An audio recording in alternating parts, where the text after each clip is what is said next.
बहनी रे प्यारी प्यारी बहनी,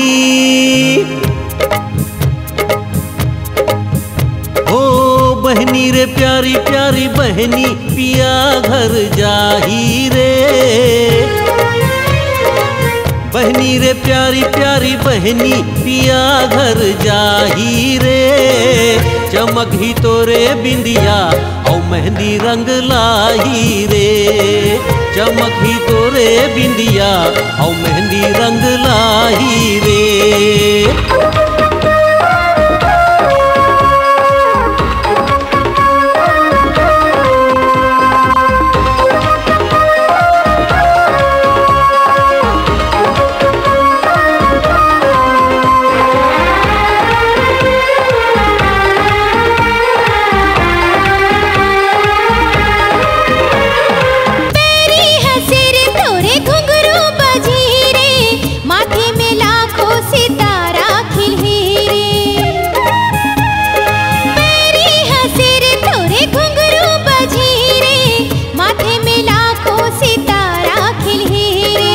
रुपिये फूल कस है आइस, कली मनली संगड़ाई, बहनी के होई सगाई, खुश हावे तोरिए भाई।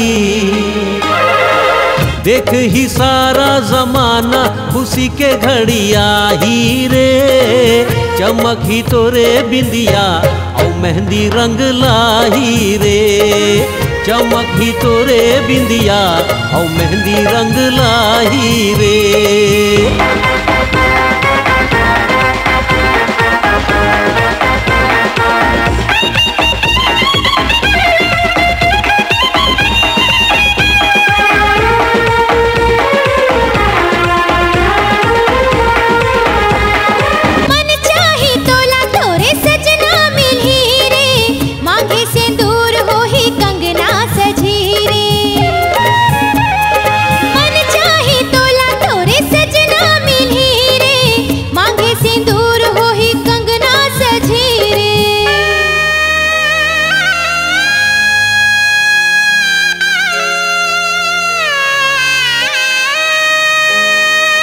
देहूँ मैं तोला विदाई, हो बेतै पल में पराई। मोला बेचैन करही बहनी ये तोरे जुदाई। आँखी लुटा ही खजाना ये झोली भर जाही रे।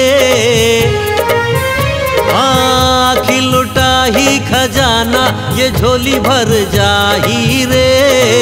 चमक ही तोरे बिंदिया औ मेहंदी रंग लाही रे।